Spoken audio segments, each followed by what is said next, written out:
उन्होंने उसे भगवान से मिलाया, चाहे वो ध्रुव जी महाराज हो या प्रहलाद जी हो, कोई भी भक्त हो, जिन जिन को नारद जी महाराज के दर्शन हो गए तो समझो परमात्मा की प्राप्ति भी उन्हें हो गई। तो नारद जी महाराज का आगमन होता है।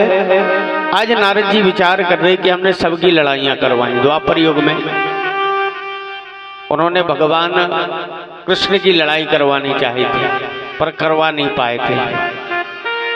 आज नारद जी महाराज सोच रहे कि आज भोलेनाथ के यहाँ चलते हैं, माता से थोड़ा सा सत्संग भी हो जाएगा और युद्ध कराने की चेष्टा भी कर लेंगे। गए हैं माता पार्वती के पास, प्रणाम किया, माता ने सुंदर आसन डाला, आसन डाल करके फल फूल इत्यादि पकवान खिलाए हैं उन्हें। पश्चात में बातें होने लगी नारद जी और माता पार्वती की। बातों ही बातों में नारद जी महाराज कहने लगे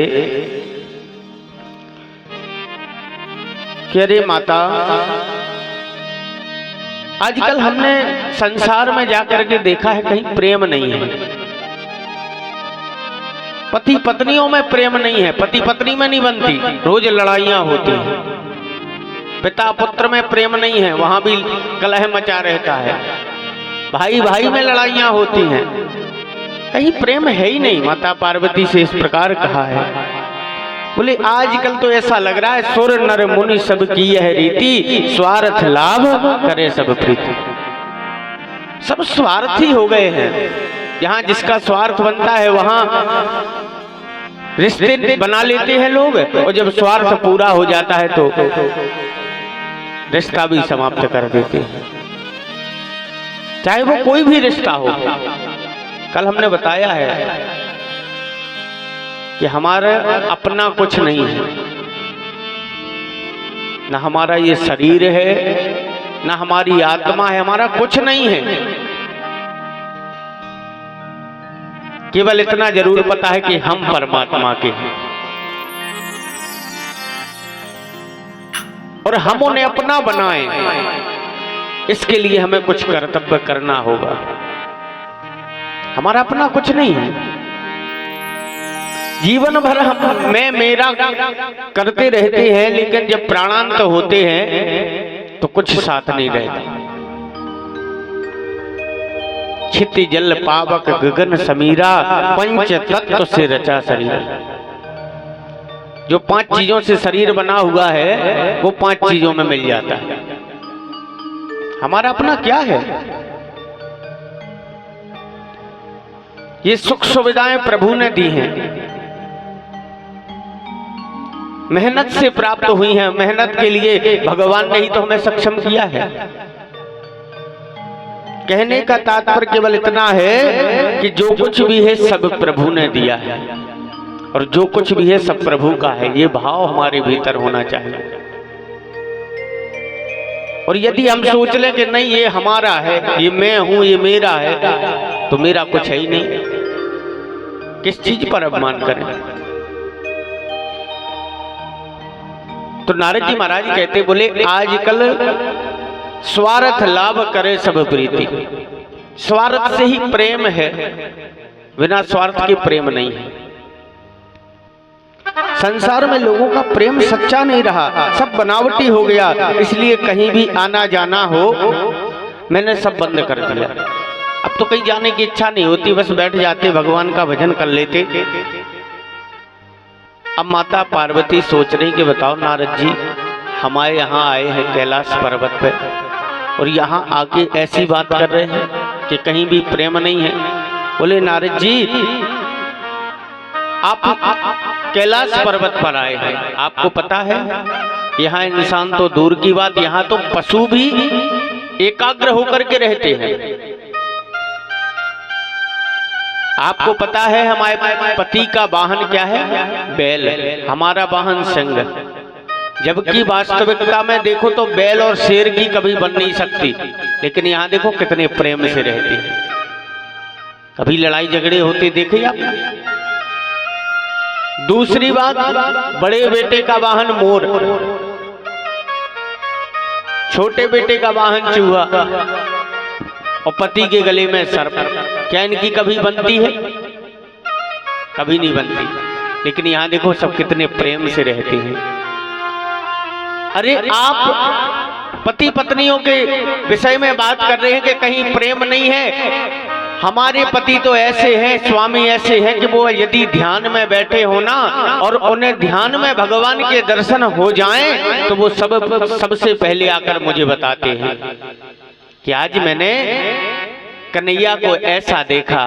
कन्हैया के कानों में कर्णफूल शोभा पा रहे थे, गले में बनमाला शोभित हो रही थी, मस्तक पर चंदन लगा हुआ था, त्रिभंग ललित छवि, जैसी छवि वह देखते हैं वो आकर के सर्वप्रथम मुझे बताते हैं। अरे और तो हम क्या बताएं, उन्होंने अपने गुरुजी का दिया हुआ गुरु मंत्र जो गुप्त रखना चाहिए वो भी मुझे आकर के बताया है। भला हम लोगों में कपट क्या होगा? हम लोगों में कभी कलह क्यों होगा? अब नारद जी महाराज सोच रहे हैं कि बताओ, आपने बताया है कि गुरु मंत्र तक बता दिया, लेकिन कभी ये बताया उन्होंने कि उनके गले में जो मुंडों की माला है वो मुंड किसके हैं, शीश किसके हैं? अब पार्वती माता सोच रही हैं कि ये बात तो सत्य है, ये बात तो उन्होंने कभी बताई नहीं, ये बात उन्होंने कभी पूछी नहीं। अब नारद जी ने देख लिया कि भोलेनाथ की तपस्या पूरी हो गई, समाधि छूट गई, तुरंत जो है उठ देते, माता आप चलते हैं। माता बोली ठहरो तो जरा। बोले आपको तो पता ही है 2 घड़ी से ज्यादा हम रुक नहीं पाते। चले हैं, यहाँ पर भोलेनाथ जी भी आ गए। अब भोलेनाथ जी ने जैसे नारद जी को जाते देखा, भोलेनाथ समझ गए कि कुछ ना कुछ भड़का के गए होंगे। अब देखा चारों तरफ माता पार्वती नहीं दिखी, तो देखो एक महल में एक भवन बना दिया जाता था, एक कमरा ऐसा, कोप भवन जिसे कहा जाता था। जब माताएं गुस्सा हो जाती थी वो कोप भवन में जाके बैठ जाती। पार्वती माता को देखा, बोले देवी आप यहाँ क्या कर रही हो, यहाँ क्या कर रही हो बैठ करके? तो माता पार्वती ने जब भोलेनाथ की ओर देखा और कहा जोर से, बोले आप बहुत बड़े कपटी हो, झूठे हो, आप हमसे प्रेम नहीं करते। अब भोलेनाथ ने कहा, बोले देवी हमने आपसे क्या कपट कर दिया, क्या झूठ बोल दिया, और आपको ऐसा क्यों लगता कि हम आपसे झूठ बोलते हैं, आपसे प्रेम नहीं करते? बोले आप हमसे बातें छुपाते। अब भोले बाबा ने जब इस प्रकार कहा है, माता पार्वती ने इस प्रकार बताया, भोलेनाथ कहने लगे बताओ हमने कौन सी बात छुपाई? बोले आपने ये बताया आज तक कि आपके गले में इतने मुंड हैं, जो मुंडों की माला पहने हो, ये मुंड किसके हैं, शीश किसके हैं? आपने कभी बताया है? भोलेनाथ बोले अरे देवी हम बताना भूल गए, ये आप ही के शीश हैं। अरे देखो तो हम आपसे कितना प्रेम करते, आपका जब मरण हो जाता तो उस मुंड को हम उठा के ले आते और अपनी माला में गोल लेते और सदैव अपने हृदय से लगा के रखते हैं। तो माता पार्वती बोली अच्छा ऐसी बात है, आपको क्या लगता कि हम आपसे प्रेम नहीं करते? आप अपने मुंड लाइए, हम भी धारण करेंगे। आप हमारे शीशों को धारण किए हैं, मुंडों को धारण किए हैं, तो हम भी आपके मुंडों को धारण कर लेते हैं, आप अपने शीश लाइए। तो भोलेनाथ बोले अरे देवी हमारे तो शीश होंगे ही नहीं, क्योंकि एक ही शीश है, एक ही शीश है, हम तो अजर अमर हैं, हमारा कभी मरण नहीं होता। और जब इस प्रकार कहा है तो माता पार्वती और ज्यादा क्रोधित हो गई। बोली अच्छा इतनी बार केवल हम ही मरते रहे, आपको कुछ नहीं हुआ, आपको कुछ नहीं हुआ? बोले देवी हमने अमर कथा श्रवण कर ली, इसलिए हमारा मरण नहीं होता। बोले अमर कथा क्या है? बोले अमर कथा सुनने से कोई भी व्यक्ति का मरण नहीं होता, अमर हो जाता। बोले तो हमें भी ये कथा सुननी है। और देखो बाल हट और स्त्री हट, ये 2 हट ऐसी हैं कि इन्हें स्वीकार जब तक ये अपनी बात ना मनवा ले तब तक मानती नहीं। अब मचल गई, हमें वह कथा सुननी है। भोलेनाथ बोले ठीक है देवी। उसी गुफा में सुंदर 2 आसन लगाए गए, एक पर माता पार्वती बैठ गई, एक पर भोलेनाथ बैठे हैं। और सर्वप्रथम उन्होंने डमरू का नाद किया है। डमरू का नाद करने के कारण ये है कि डमरू जब बजाई है तो उससे जो जीव जंतु होंगे वो भाग जाएंगे। माता पार्वती से कहा देवी तुम जाकर के देख लो कहीं कोई जीव तो नहीं बैठा है, नहीं तो वो भी कथा सुन लेगा तो अमर हो जाएगा। इस प्रकार कहा है। माता पार्वती गई, चारों तरफ देखा तो एक तोते का अंडा था जो सड़ा हुआ था, गला हुआ था। माता पार्वती ने सोचा उसमें कोई जीव होगा ही नहीं। आई हैं, बोले प्रभु कोई नहीं है, आप कथा शुरू कीजिए। और जब भोलेनाथ ने सुना है, कथा प्रारंभ करते हैं। सर्वप्रथम मंगलाचरण करते हैं। देखिए कथा में होता है ना जो मंगलाचरण, आरती के पश्चात और कथा के पहले जो मंगलाचरण होता, तो ये जिनका आचरण मंगल हो उसे मंगलाचरण कहा जाता है। सुंदर मंगलाचरण किया है, कन्हैया के नामों का स्मरण किया है और कथा प्रारंभ की है।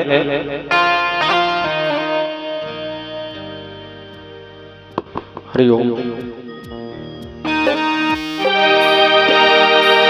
हे उमा इस अमर कथा को, हे उमा इस अमर कथा को उस घड़ी करना श्रवण जब हम रहे तुम रहो और तीसरा कोई न हो। जब हम रहे तुम रहो और तीसरा कोई न हो। हे उमा इस अमर कथा को उस घड़ी करना श्रवण। हे उमा इस अमर कथा को उस घड़ी करना श्रवण। जब हम रहे तुम रहो और तीसरा कोई न हो। जब हम रहे तुम रहो और तीसरा कोई न हो।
तुम गौरा काम के करती रहो।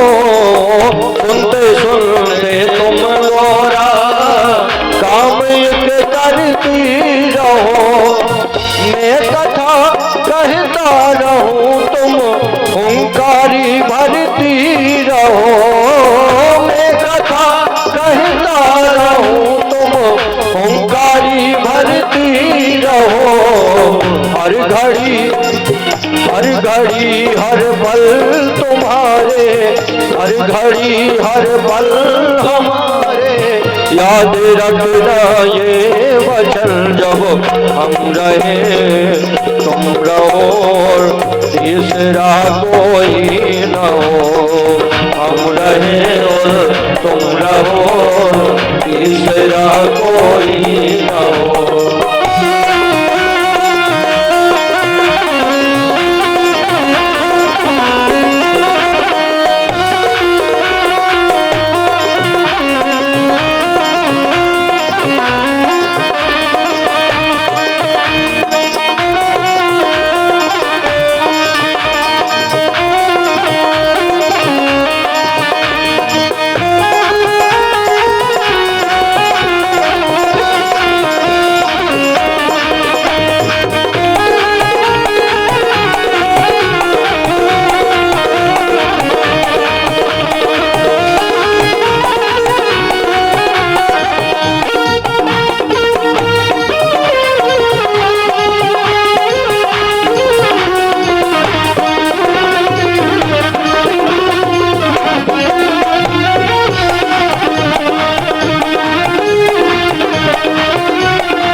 कहने लगी मगन, ओ शिव कथा कहने लगे, गोरा मदन हो गई। शिव कथा कहने लगे, गोरा मदन हो गई। नींद तब गोरा को आई और गोरा सो गई। नींद जब गोरा को आई और गोरा सो गई। दे रहा हुंकार कोई, दे रहा हुंकार कोई, और कथा करता श्रवण जब हम रहे हो और तीसरा कोई न हो। जब हम रहे और तुम रहो, तीसरा कोई न हो। जब हम रहे तुम रहो, तीसरा कोई न हो। जब हम रहे तुम रहो, तीसरा कोई न हो।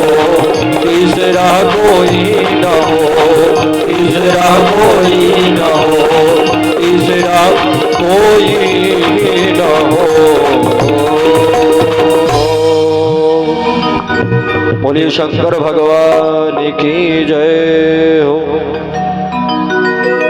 एक बार प्रेम से बोलेंगे राधे राधे राधे।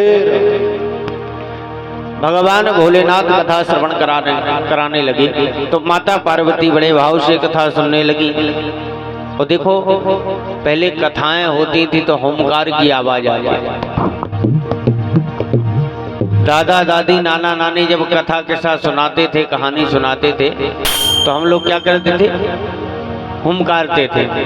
बोले एक था राजा, बोले हूँ, हुमकारने की आवाज लगाते थे कि नहीं? तो माता पार्वती भी हुमकारती जाए।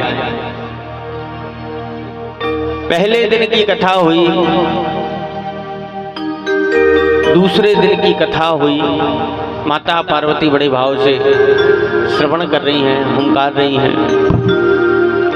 तीसरे दिन की जब कथा पूर्ण हुई तो जो तोते का अंडा था ना, वो अंडा फूट गया, उसमें से एक सुंदर पक्षी निकला है तोते का। बड़े भाव से कथा सुन रहा है, निरंतर कथा हो रही है, भोले बाबा कथा सुना रहे हैं और वो तोते का बालक बड़े भाव से कथा सुन रहा है।